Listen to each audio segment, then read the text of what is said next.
사랑하는 성도 여러분 평안하시죠? 오늘도 주님의 은혜를 간구하면서 말씀을 나누어 봅니다. 오늘은 철로역정 시리즈 39번째 시간이고 제목은 크리스천과 무지입니다. 본문은 갈라디아서 2장 16절인데요. 읽어드립니다. 사람이 의롭게 되는 것은 율법의 행위로 말미암음이 아니요 오직 예수 그리스도를 믿음으로 말미암는 줄 알므로 우리도 그리스도 예수를 믿나니 이는 우리가 율법의 행위로서가 아니고 그리스도를 믿음으로써 의롭다함을 얻으려 함이라. 율법의 행위로서는 의롭다함을 얻을 육체가 없느니라. 아멘. 아는 것이 힘이다라는 말이 있습니다. 알아야 할 것을 제대로 모른다면 그에 대한 손해와 손실은 불가피하다는 것이죠. 그런데 이것은 신앙에 있어서도 마찬가지입니다. 우리가 복음과 성경적 구원관에 대한 올바른 지식은 올바른 믿음을 가지는 데 있어서 중요하다는 것이죠. 그래서 로마서 10장 17절에 보면 믿음은 들음에서 나고 들음은 그리스도의 말씀으로 말미암았다라고 말씀합니다. 그러니까 성경이 말씀하는 복음이 없이는 올바른 믿음도 없다는 것입니다. 자, 그런데 철로역정을 보면 복음을 오해함으로 잘못된 순례의 길을 걷는 자가 나오는데 그 사람이 바로 무지, 이그노런스, 무지라는 사람입니다. 크리스천과 소망이 기쁨의 산지를 지나서 천성으로 가다가 한 도시를 만납니다. 그 도시의 이름이 뭐냐? 바로 컨시트, 자만의 도시입니다. 그리고 그 도시 근방에서 아주 쾌활해 보이는 한 젊은이를 만나는데 그가 바로 무지라는 사람이죠. 그 사람은 마침 자신의 고향인 자만이라는 곳에서 오는 길이었습니다. 그때 크리스천은 무지에게 어디서 오며 어디로 가는지 묻게 됩니다. 자, 그러면 두 사람의 대화를 통해서 얻을 은혜는 무엇일까요? 자, 크리스천이 물었다고 했죠. 어디로 오며 어디로 가는지. 그러자 무지는 저는 자만이라는 지방에서 태어났고 이제 천성을 향하여 가는 길입니다 라고 하죠. 그러자 크리스천은 거기까지 가려면 어려움이 많을 텐데 어떻게 그 문까지 도달할 생각입니까? 그러자 무지는 다른 선한 사람들이 하듯이 할 것입니다 라고 하죠. 우린 이미 여기서 무지가 선행, 곧 선한 행동을 중시하는 사람임을 느끼게 됩니다. 그러자 크리스천이 또 묻죠. 하지만 당신은 천국문 앞에서 무엇을 보여드림으로 그 문을 열어달라고 할 것입니까? 라고 묻죠. 그때 무지는 자신의 구원관을 드러내는 대답을 합니다. 저는 주님의 뜻을 잘 알고 있습니다. 그리고 이제껏 저는 착하게 살아왔습니다. 다른 사람의 돈을 떼어먹은 적이 전혀 없고 늘 기도하고 금식하고 11조를 바치며 자선을 베풀었습니다. 우린 여기서 무지가 이름 그대로 구원에 대해서 곧 복음에 대해서 완전히 무지함을 알 수가 있습니다. 지금 무지는 무엇을 강조합니까?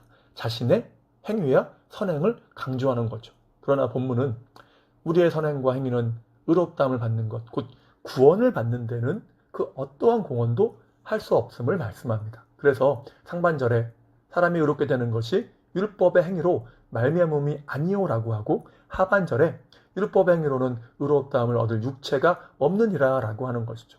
그런데도 무지는 자신이 구원받을 근거로서 자신의 행위를 자랑하는 것입니다.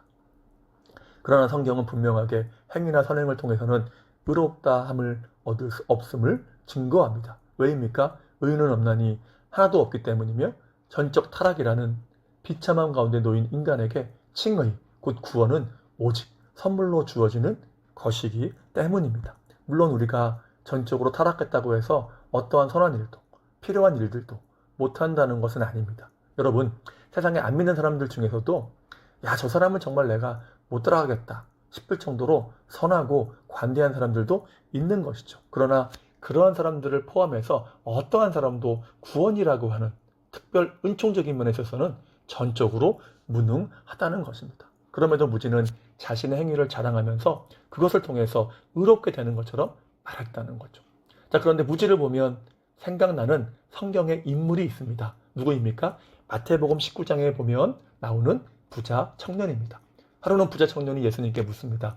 선한 선생님이여, 내가 무슨 선한 일을 하여야 영생을 얻으리이까?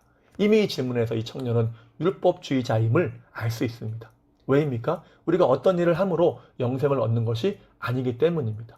믿음으로만 얻는 것이죠. 그러니까 이미 질문 자체가 틀렸다는 것입니다. 그때 예수님은 대인계명인 5계명부터 10계명까지를 말씀하시면서 그것을 지키라 라고 하시죠. 그 청년은 그것을 다 지켰습니다 라고 합니다. 그때 주님은 그러면 네가 가진 것을 다 팔아서 가난한 자들에게 나누어주고 나를 따르라 라고 하시죠. 그때 청년은 재물이 많은 거로 순종하지 못하고 근심하며 돌아갑니다. 여러분, 이것은 재물이 나쁘다는 것도 아니고 재물이 많은 자는 천국에 갈 수 없다라는 것도 아닙니다. 재물은 항상 가치 중립이죠. 어떻게 사용하느냐에 따라서 선한 것이 될 수도 있고 아닌 것이 될 수도 있는 것이죠. 그러면 주님이 말씀하는 것이 무엇입니까?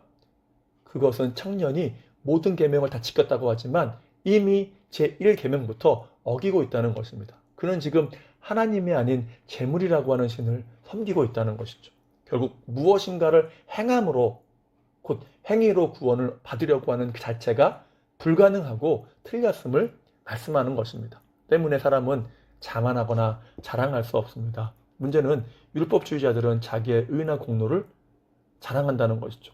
마태복음 19장의 부자 청년도 그렇지만 이 무지씨도 크리스천과의 대화에서 자신의 선행과 그로 인한 의를 계속 자랑합니다. 그래서 철로역정에서 이 무지씨의 고향을 자만의 도시, 곧 자랑 또는 자기도취라고 하는 것은 적절한 표현인 것입니다. 그러나 성경은 뭐라고 이야기합니까? 에베소서 2장 9절을 보면 구원은 행위에서 난 것이 아니니 이는 누구든지 자랑하지 못하게 함이라 라고 하는 거죠. 물론 어제 새벽에도 말씀드렸지만 우리는 힘을 다해 수고해야 합니다. 사도 바울도 고린도서 15장 10절에서 그가 모든 것이 하나님의 은혜임을 선언하면서 내가 모든 사도보다 더 수고했다고 하죠.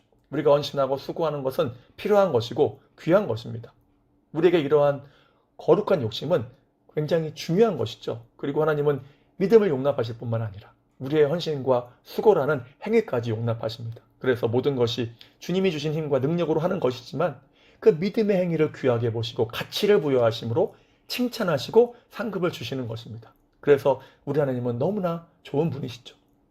그리고 그렇게 볼 때에 내가 수고하고 내가 헌신하지만 그건 역시 하나님의 은혜라는 것입니다. 그래서 나의 어떠한 행위와 수고에도 자랑할 수가 없다는 것이죠. 아무튼 크리스찬과 무지는 이러한 대화를 나누고 얼마 동안 헤어져서 따로 순례의 길을 걷게 됩니다. 그리고 시간이 얼마 지나지 않아서 다시 재회를 하죠.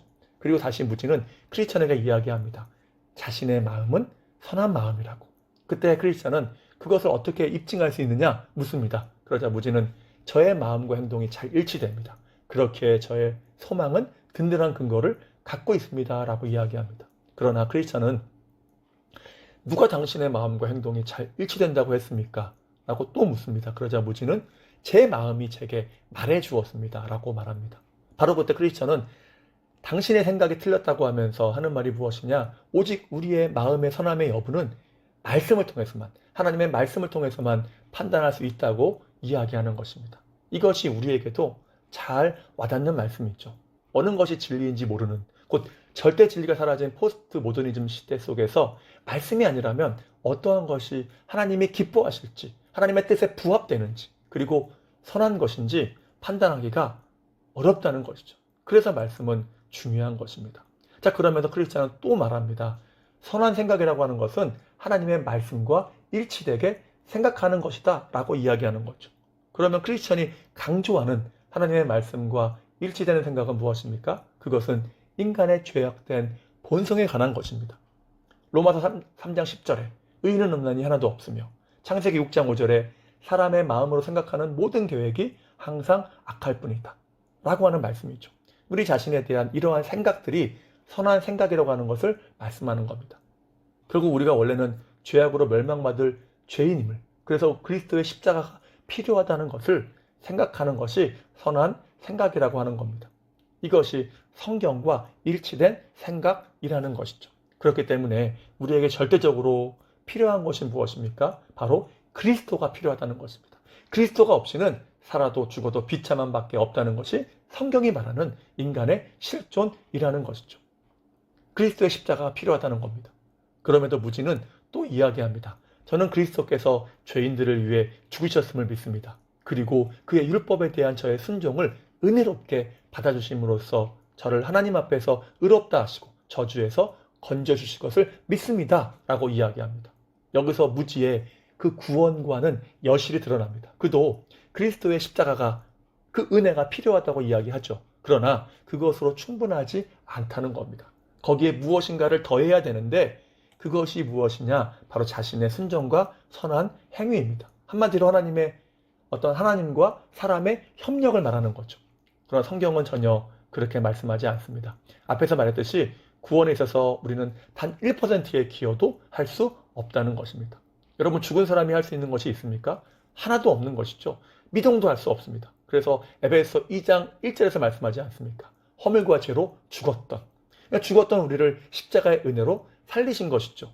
그래서 그 험한 십자가가 우리에게 소망이 되는 것입니다. 그러나 무지처럼 율법주의자들은 하나님이 99% 구원하시고 우리가 마지막 1%로 우리의 손을 내밀어 응답해야 구원을 얻는다고 이야기합니다. 물론 내가 손을 내밀어야, 믿어야 구원을 얻는 것은 맞지만 고린도전서 12장 3절 말씀이죠. 누구든지 성령으로 아니하고는 예수를 추시라 할 수 없다.